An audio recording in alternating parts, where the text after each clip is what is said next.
કરવું પડે ને બીજું કામ. બા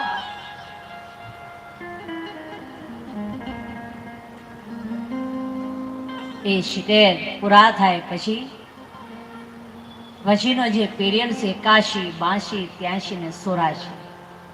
84 તે આગળ તો પછી ઈશ્વરનું જ મંદિર હોય, પણ જે 84 વર્ષ જીવી ગયો એ માણસ, કહેવાનો હેતુ એ છે 100 વર્ષની અંદર 16 વર્ષ ભજન કર્યું છે, તો આ 184 ફેરાના બંધનો તોડી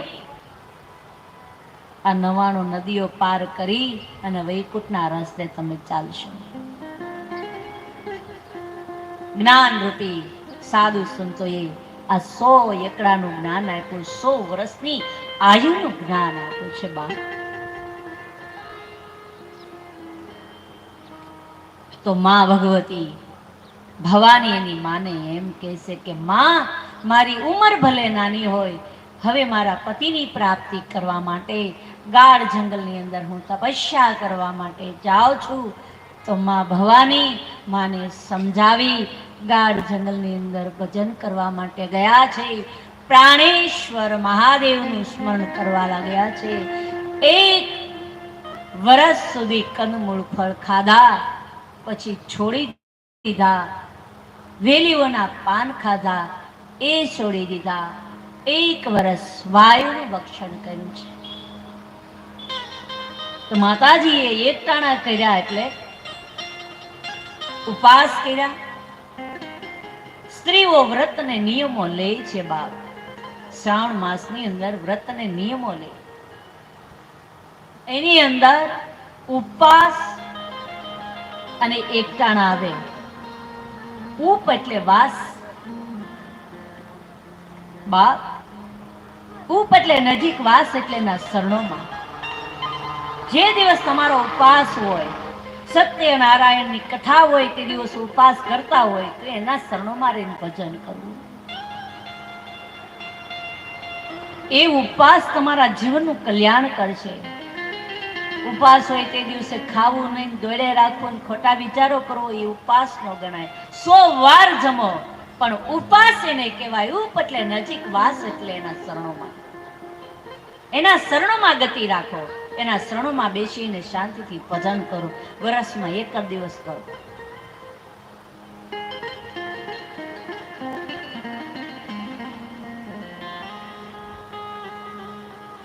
બા અને માતાજીએ એકટાણા કર્યા. તો તમે એકટાણા કરતા હશો તો 2 ટાઈમનું વધે, એ પણ કોઈ સાધુ બ્રાહ્મણોને દાન દઈ દેવું, સીધું આપી આવું, મંદિરે મૂકી આવું. કોઈ સાધુને જમાડી દેવું, ભોજન કરાવવું.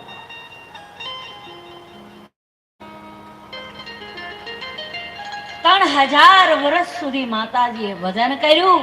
આ બાજુ તારકાસુર નામનો રાક્ષસ ઉત્પન્ન થયો. યાજ્ઞવલ્ક મુનિ ભરદ્વાજ મુનિને કહે, હે મુનિ, હવે આ રાક્ષસનું શું કરવાનું? બધા દેવી દેવતાઓ ભેગા થયા, બ્રહ્માજીની પાસે ગયા, અને બ્રહ્માજી વિષ્ણુ નારાયણની પાસે ગયા છે.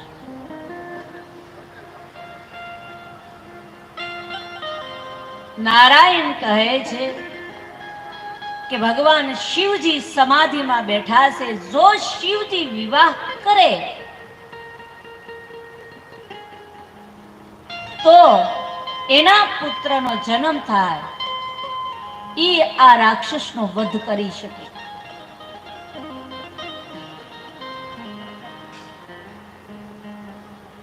તો બાપ દેવી દેવતાઓ ભેગા થઈ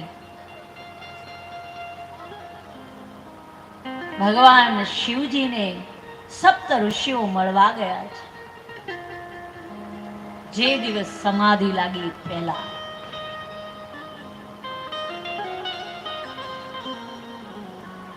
તો અહીંયા શરબત આવી ગયું છે, રસ આવી ગયો છે. શરબત તો નહીં પણ રસ આવ્યો છે ભાઈ.